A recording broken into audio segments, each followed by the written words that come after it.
Hey guys, welcome back to another video with Brooklyn. It's Tuesday evening and I would like to come on here and I would like to touch bases with you about a video I did this morning concerning the shooting of Jacob Blake in Wisconsin, where the police officer shot him. 3 police officers shot him in his back while he was trying to get into his vehicle with his children. And I want to come on here and I want to read another article of the guy, the young man. His name is Raysean White. He actually witnessed the incident and he actually took video footage of it. So he was talking to CNN. So I have his article here and I want to get some clarification because the article I read this morning said he was shot 7 times. And then another article said it was 8 times. But this guy actually was there. He witnessed it. And he didn't know Jacob Blake, but he did live in his neighborhood. He would see him on occasions. He would see his children outside playing and things like that. They never spoke, but he would see him. Okay, so I'm going to read some of the article here to you all. Okay, so it says, Kenosha officers were called to a domestic incident about 5:11 p.m. Sunday, police said. The shooting unfolded on a residential street packed with apartment buildings.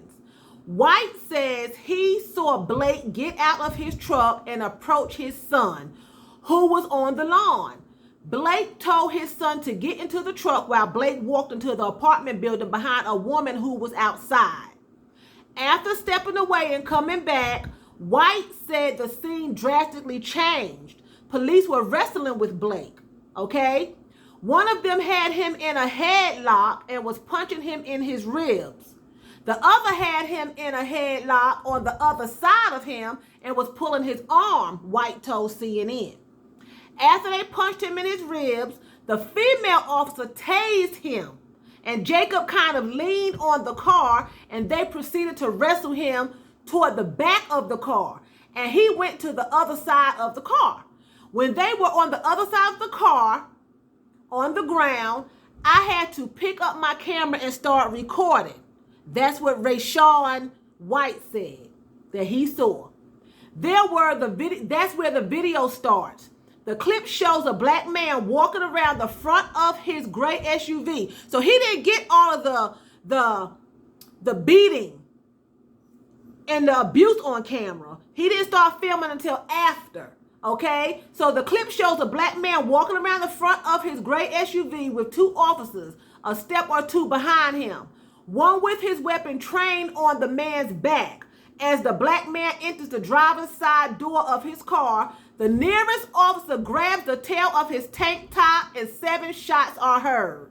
Okay? Now, I read another article from his father, which I'm going to do that probably tomorrow. He said his son was shot 8 times, but this article says 7 times. And the article I did this morning says 7 times. A man entering the car appears to go limp. A sustained car horn blows. A woman nearby jumps up and down, apparently in anguish. The officer that shot him, he got on his knees, White told CNN. He was trying to help him. He put his blue gloves on. Backup came. The other officers tried to help him. White says he was angry and traumatized by what he recorded, adding that he was unable to sleep Sunday. The police want everybody to know they were out there to protect and serve. Okay? So you protecting and serving. You beat this man's ass all over the place in front of everyone, his children and everyone. I'm sure someone out there has that on video because everybody has a video camera on their phone. I'm sure someone has that on video. Raysean doesn't have it on his video. He got it when the shots and stuff rang out. But the beating that took place before, I would like to know what warranted that beating. Was he involved in the fight? Because he walked into a building after a woman. Okay? Earlier in the video, I said he was breaking up a fight. That's what the article said. Now it's saying that he walked into a building. Okay? Behind a woman. And next thing you know, he's getting beat. He's getting beat.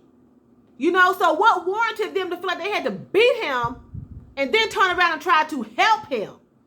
You know what I'm saying? After they did what they did to him, you know, he said that they want everybody to know they were there to protect and serve. He says, but he feels like, y'all constantly giving black people in particular reasons not to let you guys protect and serve because they don't trust you.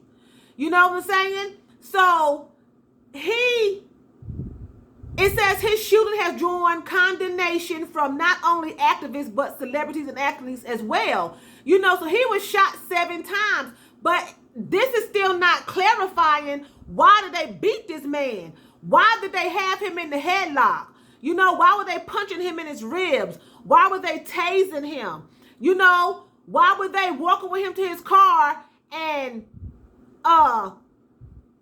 with a gun trained on his back? One article said that he was wearing a knife.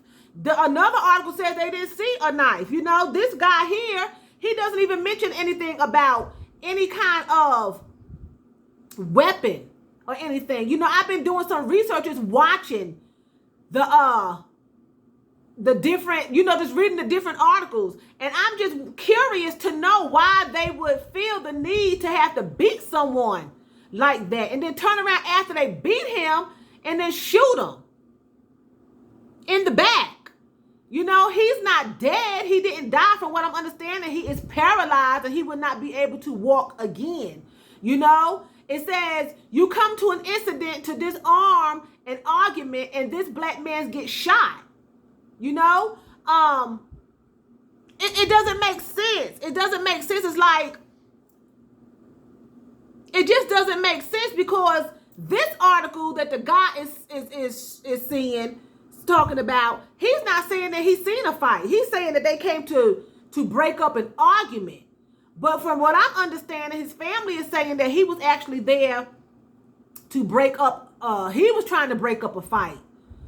But he's not talking about a fight in this one. So it's really, going to be interesting to see how this unfolds, because I'm starting to see different patterns and different articles with different things going on. Some person is saying this, another person is saying this, and then the father gets on in another article and he says his son was shot 8 times.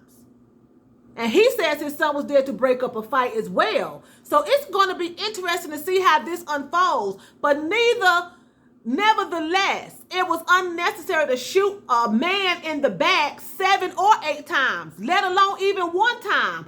Who shoots someone in the back? Even in the old cowboy movies back in the day, when you shoot someone in the back, it's called cowardry. It's a cowardry. And I read one article where the girlfriend says that she saw the police officer grab him by his shirt because she was with him and turn his head away and just started pumping bullets into the man. So the cop grabs him by the shirt, turns and look another way and just starts shooting. But he don't want the bullets, I guess, to spray in his face, but he just turns away and just starts shooting. That's what his girlfriend says in another article.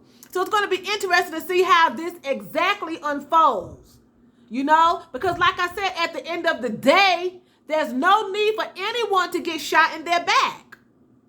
Even in domestic violence cases, if my husband was beating me and we're fighting, right?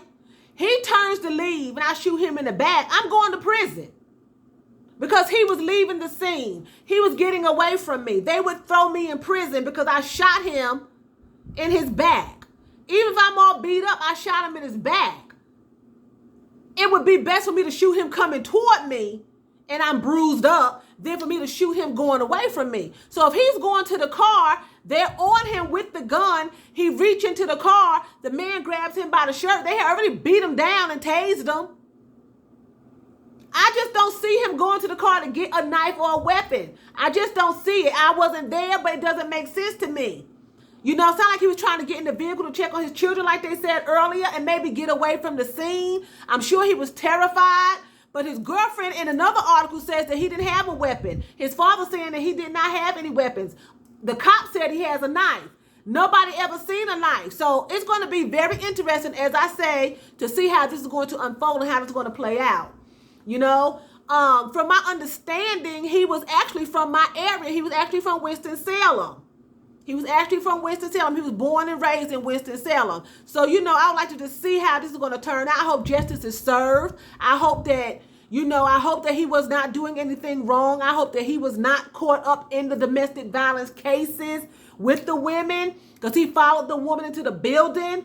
And I hope that wasn't the case, that he was actually involved, you know. I don't know. One person is saying that he was breaking up a fight between two women. Another person, this guy Raysean White, is saying that he saw him follow a woman into a building. So I don't know. So it's going to be pretty interesting to follow this story. So I'll be back with you all on tomorrow morning, Wednesday.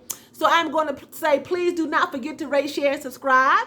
And I'm going to say, vielen Dank. That's thank you very much in German. So vielen Dank for watching me. And choose, that's what? That's bye in German. You all have a terrific night, and I'll see you in the morning.